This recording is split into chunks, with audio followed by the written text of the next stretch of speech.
मारुतीच्या मूर्तीजवळ आलो आहे. आपल्या पाठीमागे दिसते राम मंदिर, तो या तुमच्या गाण्याजवळ हा जो आहे हा सगळ्यात थर्ड पॅच म्हणला जातो.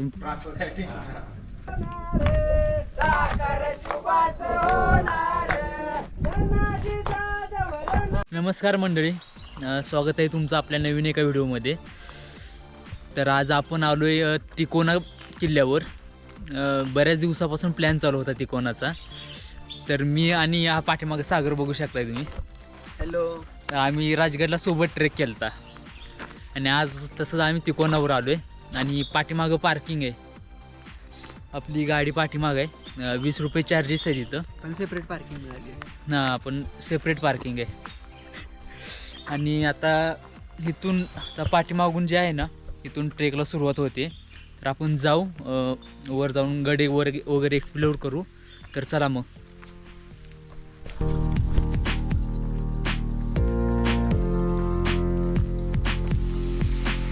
मित्रांनो, आपण ट्रेकला सुरुवात केली आणि जो सुरुवातीपासूनचा जो पॅच आहे तो थोडा अवघड आहे. म्हणजे अवघड असं नाही आहे जास्त, पण दम भरतो.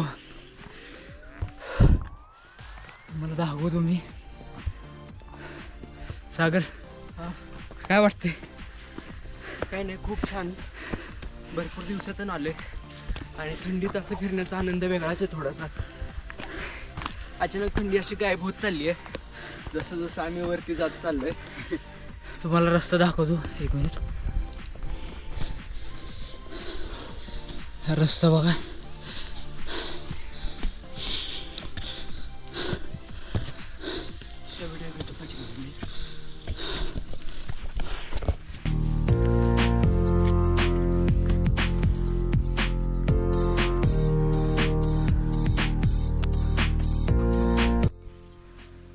तुम्ही बघू शकता व्ह्यू.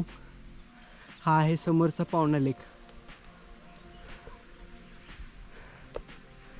आणि जी भगवी चादर आहे ना, सूर्य वरती येतोय हे आपल्याला करेक्ट दिसत असेल सगळ्या गोष्टी. आणि समोरचे डोंगर रांगा दिसत असतील. एकदम भारी असं वातावरण दिसतंय. आणि ही गुलाबी थंडी आहे. म्हणजे थंडीचं तुम्हाला आता मी इथं जे आम्ही जे फील करतोय ते तुम्हाला नाही समजणार, पण सकाळचं थंडी खूप भारी आहे इकडं. येताना त्रास झाला बराच, पण इथं आल्यानंतर थोडंसं गडावरती ज्यावेळेस आपण वरती येतो, थकवा एकदम गेल्यासारखा किंवा थंडी एकदम गेल्यासारखी असं दिसतं वातावरण. खूप भारी. मित्रांनो, पाठीमागं बघू शकता तुम्ही सूर्योदय होतोय. आणि ह्या पाठीमागच्या साईडला पवना डॅमचा भाग आहे, दाखवतो तुम्हाला मी. पाठीमागं पवना आहे आणि इकडं सूर्योदय होतोय. आणि समोर वर जायचं आपल्याला गडाच्या टोकाला. तर आपण जाऊ तिथं.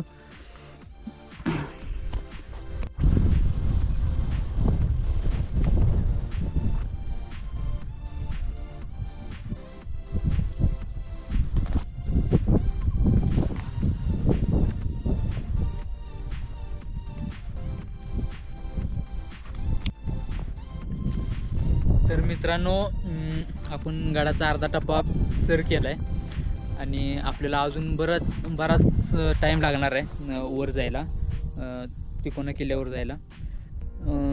तर ह्या किल्ल्याचं नाव तिकोना का पडलं असा विचार येत असेल तुमच्या मनात. कारण ह्या किल्ल्याचा आकार त्रिकोणी असल्यामुळं त्याला तिकोना वगैरे म्हणतात. आणि ह्या गडाबद्दल सांगायचं म्हणलं तर ज्यावेळेस महाराजांनी तह केलता, शिवाजी महाराजांनी, त्यावेळेस त्या तहामध्ये ह्या किल्ल्याचा पण समावेश होता. आणि अजून एक भरपूर मोठा इतिहास आहे ह्या किल्ल्याच्या पाठीमागं. तो म्हणजे छत्रपती संभाजी महाराज आणि अकबराची भेट ह्याच किल्ल्यावर झाली. ज्यावेळेस अकबर त्याच्या साम्राज्यातून आपल्या स्वराज्यात आलता, त्यावेळेस संभाजी महाराजांची भेट आणि अकबराची भेट इथंच घडवून दिलेली, असा त्याचा पाठीमागचा इतिहास आहे. तर आपण जाऊ तिथं, गडावर जाऊन पूर्ण गड आपण बघू. गडावरची काय मेन स्पॉट असतील, परत मंदिरे वगैरे आहेत वाटतं. तर आपण तिथं जाऊ, ते एक्सप्लोअर करू. आणि पाठीमागचा वगैरे व्ह्यू बघू शकता. हा मावळ प्रांताचा एरिया आहे आणि मावळ प्रांतात बरेच किल्ले येतात. तिकोना झाला, तुंग झाला, लोहगड, विसापूर. आणि हा किल्ल्याचा बहुतेक उपयोग मावळ प्रांतावर नजर वगैरे ठेवण्यास केला असावा. तर जाऊ आपण वर आणि बघू आपण कसा आहे गड वगैरे. मित्रांनो, आपण तिकोना किल्ल्याच्या जवळजवळ पहिल्या दरवाजाजवळ आलो आहे. पहिला दरवाजा दाखवतो तुम्हाला मी कसा आहे. हा दरवाजाची परत डागडुजी केलीगत वाटते, म्हणजे हा काय महाराजांच्या काळातला वगैरे नाही आहे. तर तुम्ही बघू शकता दरवाजा.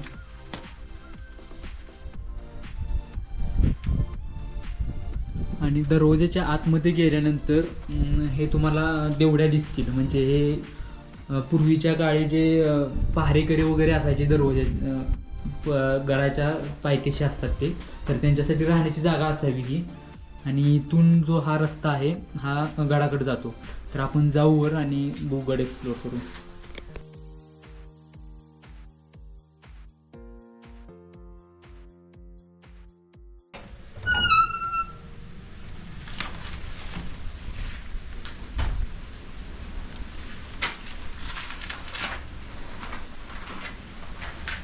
आपण गडाच्या सेकंड दरवाजापासून थोडं पुढं चालत आल्यानंतर आपल्याला हे चपेटदान मारुतीची एक मूर्ती दिसते. मूर्ती भरपूर मोठी आहे. तर ती मूर्ती तुम्ही बघू शकताय, ही मारुतीची मूर्ती. आणि यांना चपेटदान मारुती का म्हणतात, तर त्यांच्या पायाखाली एक राक्षस आहे, हा राक्षस दिसतो. आणि त्यांनी जी त्यांची शेपूट असतो तो त्याला मारण्यासाठी उगारलाय, तर त्याच्यावरून त्यांचं चपेटदान मारुती असं नाव पडलं असावं. तर हे तुम्ही बघू शकता समोर त्यांची मूर्ती.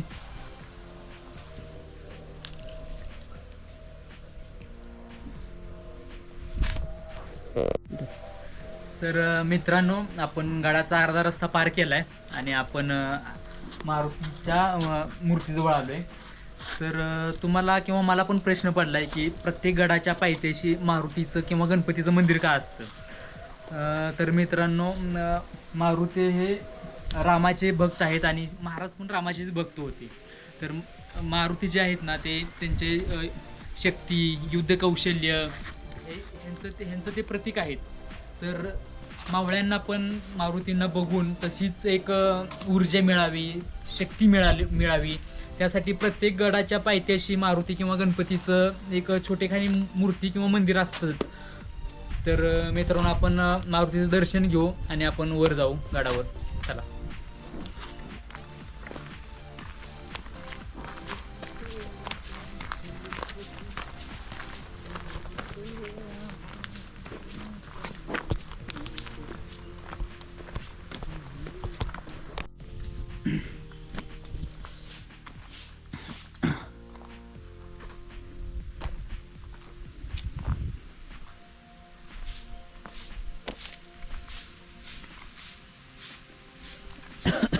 तर मित्रांनो, आपण जेव्हा मारुती मंदिरापासून थोड्या अंतरावरून येतो त्यावेळेस हे तुम्हाला ऐतिहासिक वास्तू दिसतील. म्हणजे वास्तू म्हणजे फक्त आता त्या वाड्यांचे अवशेष वगैरेच राहिलेत.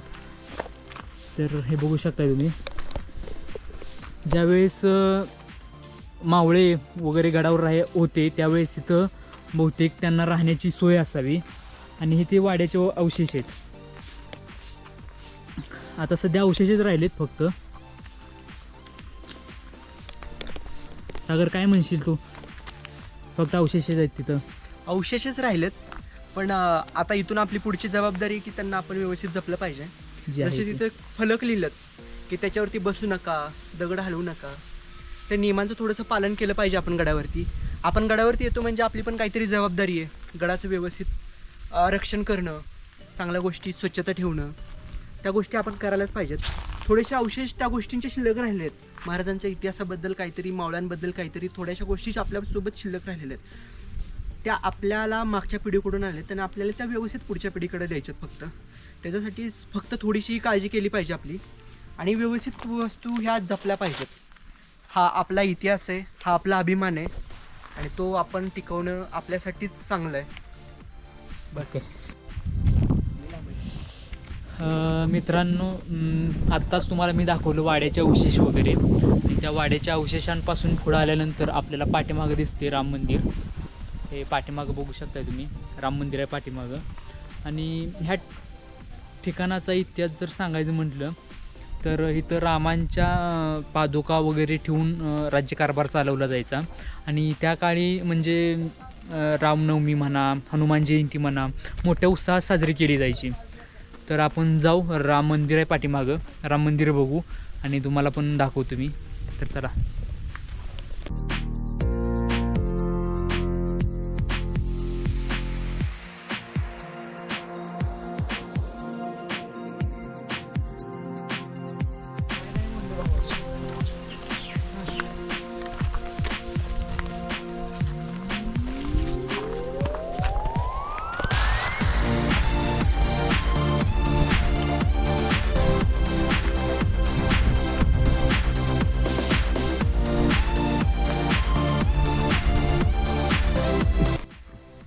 तर मित्रांनो, राम मंदिरापासून थोडं आल्यानंतर आपण येऊन पोचतो या चुनीच्या घाण्याजवळ.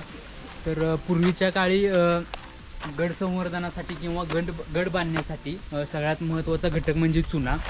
आणि तो चुना कसा मिक्स करायचा, त्याचं मिश्रण कसं बनवायचं, तर आपण हा बघू शकतो घाणा. ते दगडी चाक दिसते, ते दगडी चाक जे आहे ते बैलाच्या सहाय्यानं गोल फिरवत असायचे. आणि तो दगड आणि हा घाणा पूर्वीच्या काळीचा आहे असा अजून सुस्थितीत दिसतोय.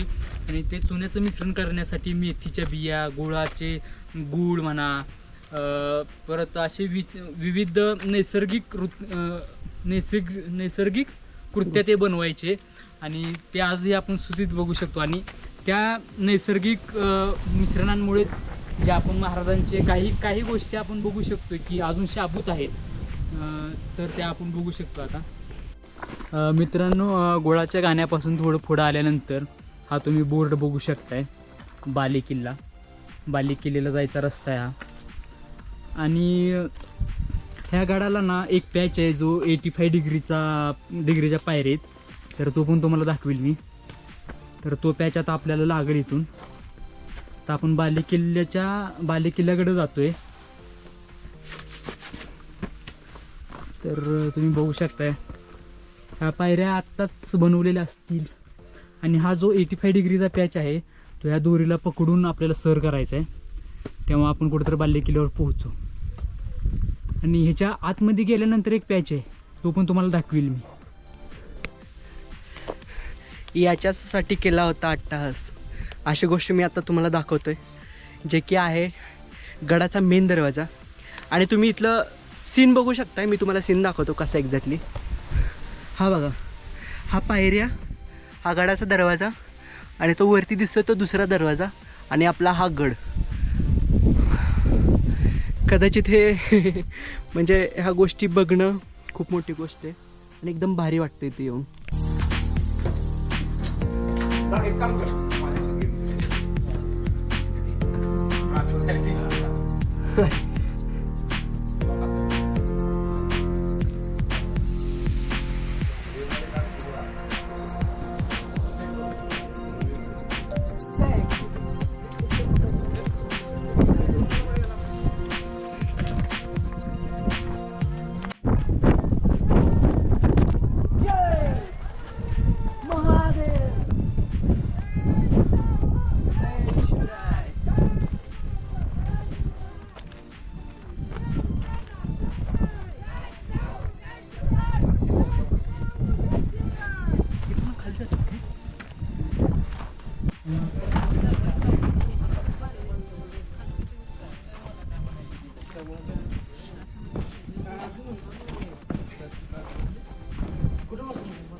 वरचं जे मंदिर आहे ना महादेवाचं, म्हणजे वितंडेश्वराचं, ते ह्या खांबांच्या आधारे उभं आहे. 1 2 3 4 आणि 5 खांब. ह्या खांबांच्या वरी महादेवाचं मंदिर आहे.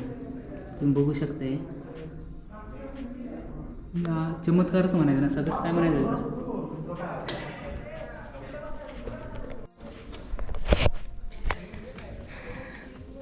तर मित्रांनो, आपण गडावरच्या जे महादेवाचं मंदिर आहे तिथं आलोत. जे महादेवाचं मंदिर जे वरती बांधलेलं आहे त्याच्या खाली एक रहस्यमय अशी काहीतरी जागा बनवलेली आहे, जिथे की असे 6-7 खांब तुम्हाला दिसतात आहे.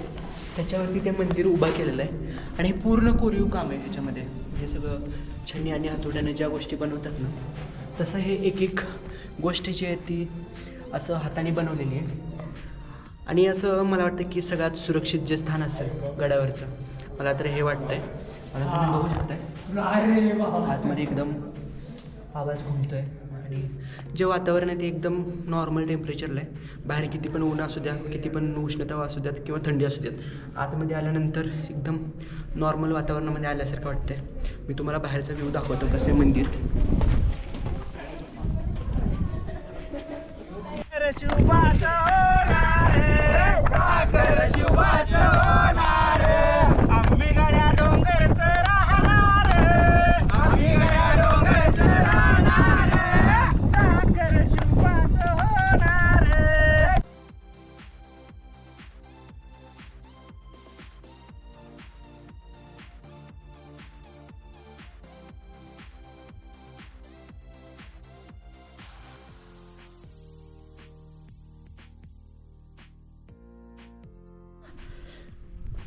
मित्रांनो, तुम्ही कोणत्या पण गडावर जावा, आपल्याला एक प्रश्न पडतो की एवढी मोठी दगडं वगैरे वर कशी आणली असतील वगैरे त्या काळातल्या लोकांनी. तर त्यावेळेस त्यांनी काय केलं होतं की असं जागोजागी खांदकाम केलं आणि तिथे विहिरी वगैरे तयार केल्या आणि त्यातून निघणारे दगड वगैरे गड बांधण्यासाठी यूज केले. ते बघू शकता तुम्ही. पाण्याचा साठा करण्यासाठी पण उपयोगी येत होतं ते.